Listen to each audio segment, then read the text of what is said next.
గురించి డాక్టర్ చాగంటి కృష్ణకుమారి గారి ప్రసంగం వింటారు. లారెంజ్ ఫ్లారెంజ్ ఫెడరిక్ వాన్ కర్ల్ ఎనాలిన్ అనే జర్మన్ పత్రికకు సంపాదకుడుగా ఉండేవాడు. ఈయనకు 1791లో ఎనాలిన్లో ప్రచురణకై ఒక పరిశోధనా వ్యాసం గ్రిగర్ అనే ఆంగ్లేయుడి దగ్గర నుంచి వచ్చింది. దాన్ని ఆయన తన పత్రికలో ప్రచురిస్తూ తన సంపాదకీయంలో, గ్రిగర్ ఈ పరిశోధనా వ్యాసం వ్రాతప్రతిని నాకు పంపి చాలా ఉపకారం చేశాడు. దీన్ని ఇంగ్లీష్ నుండి జర్మన్లోకి నా పెద్ద కొడుకు కార్ల్ అనువదించాడు. ఈ వ్యాసాన్ని జర్మన్ అనలిటికల్ కెమిస్టుల ముందుంచే మహద్భాగ్యం నాకు కలిగింది. నాకు లభించిన ఘన సన్మానంగా నేను దీన్ని భావిస్తున్నాను అని వ్రాసుకున్నాడు. గ్రిగర్ పరిశోధనా వ్యాసంలోని ప్రారంభ వాక్యాలను చదువుదాం. ఈ ఇసుక కార్న్వాల్ జిల్లాలోని మెనాకెన్ పౌరోహిత్య ప్రదేశం దగ్గరున్న వ్యాలీలో దొరికింది. ఇది అక్కడ బాగా ఎక్కువ మొత్తంలో రాసులుగా పోసినట్లుగా చేరి ఉంది. ఇది నా ఉంది. చూడ్డానికి తుపాకీ మందులా ఉంది. ఇందులోనున్న ఇసుక రేణువులు రకరకాల సైజుల్లో ఉన్నాయి. ఒక నిర్దిష్టమైన ఆకారం అంటూ వీటికి లేదు. ఈ నల్లని ఇసుకలో మాసిపోయిన తెలుపు రంగు గల ఇసుక కూడా కలిసి ఉంది. నల్లని ఇసుక భాగాన్ని వేరు చేసి విశ్లేషించి చూస్తే అందులో 46.96% మ్యాగ్నటైటు, 3.5% సిలికా, 45% ఎర్రని గోధుమ వర్ణము గల లోహ భస్మము ఉండగా, విశ్లేషణలో నష్టపోయిన శాతము 4.15/16. ఈ విధంగా ఆ వ్యాసరచన కొనసాగింది. గ్రిగర్ పేర్కొన్న ఈ విలువలు రసాయన విశ్లేషణలో అతను తీసుకున్న జాగ్రత్తని, ప్రదర్శించిన ప్రతిభని వెల్లడి చేస్తున్నాయి. ముఖ్యంగా 46.9/16 అనే విలువను చూసి మనం అబ్బురు పడతాం. అతను అంత ఖచ్చితమైన విలువలను ఇయ్యగలిగాడు. ఇందులో ఎర్రని గోధుమ వర్ణము గల లోహ భస్మము అని గ్రిగర్ పేర్కొన్న భాగమే ప్రధానమైనది, అక్కరకు వచ్చేది. టైటానియం లోహ కథకు తొలి పలుకు పలికినది ఈ బూడిదే.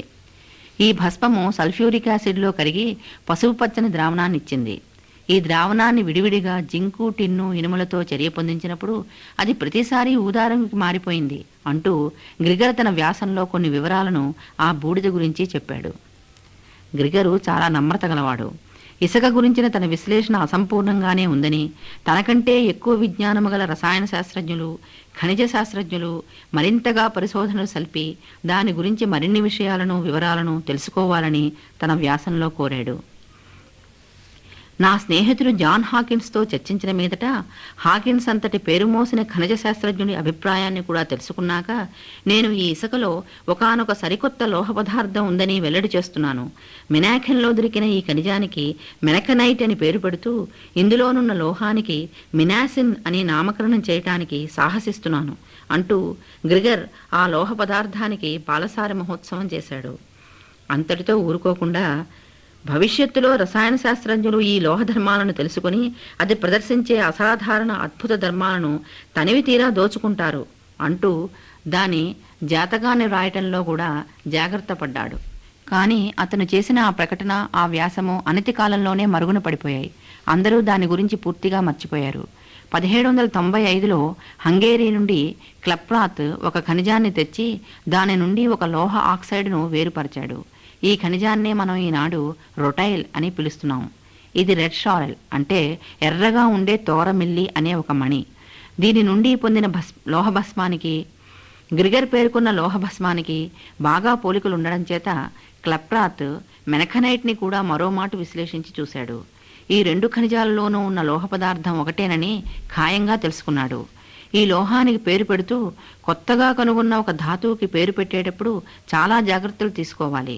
ఎందుకంటే ఆ పేరు ఆ ధాతువు గురించిన పొరపాటు అభిప్రాయాలను, తప్పు ఊహలను కలగజేయకూడదు. అంచేత వివాదానికి ఆస్కారము లేకుండా నేను గ్రీకు పురాణాల నుండి దీనికి ఒక పేరును గ్రహిస్తున్నాను. పుడమితల్లికి మొట్టమొదటి పుత్రులైన టైటాన్ల పేరును దీనికి పెడుతున్నాను. ఈ లోహము పేరు టైటానియం అన్నాడు. తాతగారి పేరు మనుమడికి పెట్టేటంత సులభ శైలిలో క్లప్రాత్ ఈ లోహాన్ని టైటానియం అన్నాడు. పేరు పెట్టేటప్పుడు అతను చేసిన వ్యాఖ్యానంలో ఎంతైనా అర్థం ఉంది. ఇంటి పేరు కస్తూరివారు, ఇల్లంతా గబ్బిలాల వాసన అనే ఒక సామెత మన తెలుగులో ఉంది. దీనిని టైటానియం విషయానికి వర్తింపచేయడానికి వీలు లేకుండా ఈ లోహం 20వ శతాబ్దం వచ్చేసరికి తనకు క్లప్రాత్ పెట్టిన పేరును సార్థకం చేసుకోవడమే కాకుండా గ్రిగర్ ఊహలను కూడా నిజం చేస్తోంది. గ్రిగర్ని అందరూ మర్చిపోయినా గౌరవనీయుడైన క్లప్రాత్ గ్రిగర్ని, అతని వ్యాసాన్ని, అతను కనుగొన్న మినాసిన్ లోహాన్ని అందరికీ గుర్తు చేసి మరీ తన పరిశోధనా ఫలితాలను వెల్లడి చేశాడు. ఈ విధంగా గ్రిగర్ కనుగొన్న మినాసిన్ లోహమే పేరు మార్చుకుని టైటానియం అయింది. ఇంతకీ గ్రిగర్ ఎవరనుకున్నారు? అతను రసాయన శాస్త్రజ్ఞుడు కాడు. అతను ఒక పురోహితుడు. కేంబ్రిడ్జిలోని సెయింట్ జోన్స్ కాలేజ్ నుండి 1784లో గ్రాడ్యుయేట్ అయ్యాడు. విద్యార్థిగా గణితంలో, లాటిన్ వచన రచనలో ప్రతిభ కనపరిచాడు. పలు బహుమానాలను పొందాడు. మాస్టర్ డిగ్రీ పుచ్చుకున్నాక టోట్నస్ దగ్గరున్న డాట్ఫోర్డ్ గ్రామ పౌరోహిత్యాన్ని చేపట్టాడు. అతని జీవితంలో ఎక్కువ భాగము మతాధికారిగానే గడిచింది. ల్యాండ్స్కేప్ పెయింటింగ్లోనూ, ఇచ్చింగ్లోనూ, సంగీతంలోనూ ప్రతిభా నైపుణ్యాలు కలవాడు. బ్రిస్టాల్లో జరిగిన రసాయన శాస్త్ర, ఖనిజ శాస్త్ర సమావేశాలకు అతను తరచూ వెళ్తూ ఉండేవాడు. ఆ విధంగా అతనికి ఖనిజ విశ్లేషణ అంటే ఇష్టం ఏర్పడింది. ఇంగ్లాండులోని ఖనిజాలను చూసి సమ్మోహితుడయ్యాడు. వాటిని విశ్లేషించడం అతనికున్న ఒక అభిరుచి మాత్రమే. అయితే ఖనిజ విశ్లేషణలో అతను ఎంతటి ప్రతిభా నైపుణ్యాలను గడిచాడంటే, బెర్జీలియస్ అంతటి వాడు గ్రిగర్ని ప్రసిద్ధి చెందిన ఖనిజ శాస్త్రవేత్తగా అందరికీ పరిచయం చేస్తూ అతన్ని ఎప్పుడూ ఖనిజ శాస్త్రవేత్తగా గుర్తించి గౌరవించేవాడు. గ్రిగర్ కార్న్వాల్లో రాయల్ జియలాజికల్ సొసైటీ ఆఫ్ కార్న్వాల్ని స్థాపించాడు. దానికి గౌరవ సభ్యుడిగా ఉండేవాడు. గ్రిగర్ చేసిన విశ్లేషణలలో topaz, wavellite, bismuth carbonate, uranium mica, native lead arsenate శ్రేష్టమైనవి. అతను చేసిన విశ్లేషణలు కొంచెమే అయినా అవి దేనికదే సాటి అనేటట్టుగా ఉంటాయి. 1791-95 సంవత్సరాలలో గ్రిగర్, క్లప్రాతులు ఇరువురు కూడా టైటానియం లోహ భస్మాన్ని మాత్రమే కనుగొన్నారు. అంటే టైటానియం ఆక్సైడ్ అన్నమాట. ఈ ఆక్సైడు తెల్లని స్ఫాటిక్ పదార్థమైన టైటానియం డయాక్సైడు. ఒక లోహం యొక్క ఉనికిని కనుగొనడం వేరు, ఆ లోహాన్ని లోహంగా దాని ఖనిజాల నుండి వేరుపరిచి పరిశుద్ధమైన మౌలిక స్థితిలో పొందడం వేరు. ఏ లోహాన్నైనా సరే పరిశుద్ధమైన స్వాభావిక స్థితిలో మనం పొందగలిగిన నాడే దాని ధర్మాలను, విశేషాలను తెలుసుకోగలుగుతాం. దానిని రకరకాలుగా వినియోగించుకునే ప్రయత్నం చేయగలుగుతాం. ప్రకృతిలో లభించే టైటానియం ఖనిజాలలో రుటైల్, ఇల్మనైట్, టైటనైట్లు ప్రధానమైనవి. టైటానియం విస్తారంగా లభించే మూలకాలలో 9వది. సమృద్ధిగా దొరికే నిర్మాణాత్మక లోహాలలో ఇది 4వది. అల్యూమినియం, ఇనుము, మెగ్నీషియములు మిగిలిన 3 లోహాలును. ప్రకృతిలో సమృద్ధిగా దొరకటం అనే విషయమే ప్రారంభంలో శాస్త్రజ్ఞులకు టైటానియం పట్ల ఆసక్తిని పురికొల్పింది. ప్రకృతిలో లభించే టైటానియం ప్రధానంగా టైటానియం ఆక్సైడ్ రూపంలోనే ఉంటుంది. దీనికి ఆక్సిజన్ పట్ల ఉన్న మక్కువ ఇంతింత అని చెప్పలేము. నైట్రోజన్ అన్నా కూడా దీనికి రసాయనికంగా మక్కువ ఎక్కువే. ఆక్సిజన్ నైట్రోజన్లతో సులభంగా సంయోగం చెంది ఆక్సైడ్ నైట్రేట్లను ఏర్పరచడమే కాకుండా ద్రవస్థితిలోనూ ఘనస్థితిలోనూ కూడా టైటానియం ఆ 2 వాయువులను తనలో కరిగించుకుంటుంది. టైటానియం ఆక్సిజన్ల సంయోగ ఫలితమైన టైటానియం డయాక్సైడు అత్యంత స్థిరమైనది. ఈ సంయోగ స్థితిలోనున్న టైటానియంని విద్యుత్తు కూడా ఆక్సిజన్ నుండి వేరుపరచలేదు. అధిక ఉష్ణోగ్రతలు కూడా వాటి మధ్యనున్న రసాయన బంధాన్ని విడగొట్టలేవు. టైటానియం ఆక్సైడ్ను కార్బన్తో ఆర్కు కులిమిలో క్షేకరణం చేస్తే అది పాక్షికంగా మాత్రమే క్షేకరణం చెందుతుంది. అంతేకాక పెలుసైన టైటానియం కార్బైడ్ ఉత్పన్నమవుతుంది. గాలితో క్షేకరణం జరిపితే లభించిన లోహంలో కార్బను, ఆక్సిజను, నైట్రోజన్లు మలినాలుంటాయి. ఈ మలినాలు ఉన్న లోహము కట్టడాలకు ఉపయోగపడదు. అల్యూమినియంతో టైటానియం డయాక్సైడ్ను క్షేకరణం చేస్తే టైటానియం అల్యూమినియం మిశ్రలోహం ఏర్పడుతుంది. ద్రవీభవనము చెందిన లోహము దుర్గలనీయ పదార్థాలతో కూడా చర్య చూపి మాలిన్యం చెందుతుంది.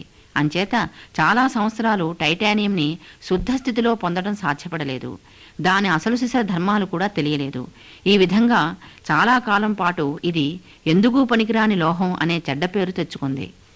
టైటానియం ఆక్సైడ్ నుండి టైటానియం ఆక్సిజన్లను వేరుపరచడం ఎలాగూ సాధ్యపడే విషయం కాదు కనుక ఇక టైటానియంను పొందడానికి డొంకతిరుగుడు పద్ధతులు అవలంబించాల్సి వచ్చింది. ఈ ప్రయత్నంలో క్రాల్ కృతకృత్యుడయ్యాడు. అమెరికాలో జర్మన్ కాంతిసీకుడుగా వచ్చి ఉన్న విలియం జస్టిన్ క్రాల్ 1936లో మెగ్నీషియం క్షేకరణ పద్ధతిని కనుగొని టైటానియం లోహ ఉత్పత్తిని సాధ్యపడేలా చేశాడు. దీనినే క్రాల్ ప్రక్రియ అంటారు. ఈ ప్రక్రియలో టైటానియం ఆక్సైడ్ను క్లోరీను, కార్బన్లతో చర్య పొందించి టైటానియం టెట్రాక్లోరైడ్గా మారుస్తారు. టైటానియం టెట్రాక్లోరైడ్ను మెగ్నీషియంతో క్షేకరణం చెందించడం వల్ల టైటానియం లోహం ఏర్పడుతుంది. ఈ క్షేకరణాన్ని ఆర్గాన్ లేదా హీలియం వాతావరణాలలోనే జరుపుతారు. గాలిలో అయితే మళ్లీ నీటి ఆవిరి, ఆక్సిజన్, నైట్రోజన్లు ఉంటాయి గనక టైటానియం కలుషితమవుతుంది. అంచేత టైటానియం లోహ పరిశుద్ధత, టైటానియం టెట్రాక్లోరైడ్ పరిశుద్ధత పైన, ఉపయోగించబడిన క్షయకరణి మెగ్నీషియం లేదా సోడియంల పరిశుద్ధత పైన, క్షయకరణ ప్రక్రియలో వాడిన వాతావరణ పరిశుద్ధత పైన ఆధారపడి ఉంటుంది. 1936లో క్రాల్ ప్రవేశపెట్టిన ఈ పద్ధతినే ఈనాటి దాకా కూడా కొన్ని చిన్న చిన్న మార్పులు చేర్పులతో టైటానియం పరిశ్రమలో వాడుతున్నారు. ఎప్పుడైతే టైటానియంను పరిశుద్ధ స్థితిలో శాస్త్రజ్ఞులు పొందగలిగారో అప్పటి నుండి అది ఒకటొకటిగా తన గురించిన రహస్యాలను చెప్పివేస్తూ వారిని దిగ్భ్రాంతులను చేయడం ప్రారంభించింది. టైటానియం చాలా తేలికైనది. 1 ఘన సెంటీమీటర్ టైటానియం బరువు 4.51 గ్రాములు ఉంటుంది. సాధారణంగా దీనిలో ఆక్సిజన్, నైట్రోజన్, కార్బన్ల వంటి మలినాలు ఉంటాయి. అంచేత ఇది గట్టిగా పెలుసుగా ఉంటుంది. కానీ పరిశుద్ధమైన స్థితిలో ఇది తేలికైన మెత్తని తాంతవ లోహము. బాగా మెరుగుపెట్టవచ్చును. దీని ఉజ్వలమైన కాంతి ఎక్కువ కాలం ఉంటుంది. ఇది చాలా బలమైనది. క్షయాన్ని నిరోధించుకోగలిగే లక్షణం గలది. కనుకనే దీనిని విమానాల నిర్మాణాల్లోనూ మిసైళ్ల నిర్మాణాల్లోనూ ఎక్కువగా ఉపయోగిస్తారు. ఈ విషయంలో ఇది అల్యూమినియంని త్రోసిరాజంటుంది. అల్యూమినియం కంటే ఇది 1.5 రెట్లు ఎక్కువ బరువు కలదే అయినప్పటికీ 6 రెట్లు ఎక్కువ బలమైనది. దీనికి తోడు అధిక ఉష్ణోగ్రతల దగ్గర కూడా అది బలంగానే ఉంటుంది. బలము, తేలికతనముల నిష్పత్తి టైటానియంలో ఉన్న తీరును బట్టి అది అంతరిక్ష నౌకల నిర్మాణాలలో ఉపయోగపడుతోంది. ఈ లోహానికి సముద్రపు నీరు వల్ల కలిగే క్షయాన్ని నిరోధించుకోగలిగే శక్తి కూడా అధికంగా ఉంది. సముద్ర జలాల తాకిడి కలిగే ఓడ భాగాల తయారీలో ఈ లోహం ఉపయోగపడుతోంది. టైటానియంని వాతావరణానికి వదిలివేసినప్పుడు గాలిలోనున్న ఆక్సిజన్తో సంయోగిస్తుంది. దాని ఉపరితలంపై టైటానియం ఆక్సైడ్ పొర ఏర్పడుతుంది. ఈ పొర టైటానియం లోహాన్ని విడవకుండా బాగా గట్టిగా పట్టుకుని ఉంటుంది. కనుకనే రకరకాల పరిసరాల్లో క్షయాన్ని నిరోధించుకోగలిగే శక్తి దీనికి మెండుగా ఉంది. దీనికున్న ఈ లక్షణాన్నే శాస్త్రజ్ఞులు అపరిమితంగా దోచుకుంటున్నారు. రసాయన పరిశ్రమలలో రసాయనిక ద్రవాలను, ద్రావణాలను నడిపే పంపులు, గొట్టాలు, కవాటాలు, వడపోత బట్టలు మొదలైన యంత్ర భాగాల నిర్మాణానికి కూడా టైటానియం ఉపయోగపడుతోంది. టైటానియం ప్రకృతిలో సమృద్ధిగా ఉన్నప్పటికీ స్వాభావిక స్థితిలో దాన్ని పొందేసరికి చాలా ఖర్చు అవుతోంది. అందుకే టైటానియం ఖరీదైన లోహం అయింది. టైటానియం ధరను ఎలా తగ్గించాలా అనే ప్రయత్నంలోనే శాస్త్రజ్ఞులు ఉన్నారు. అందుకే పరిశోధనలు జరుగుతూనే ఉన్నాయి. దీని గురించి తెలుసుకోవలసినది ఇంకా చాలా మిగిలే ఉంది. మీరింతవరకు టైటానియం కథ డాక్టర్ చాగంటి కృష్ణకుమార్ గారి ప్రసంగం విన్నారు.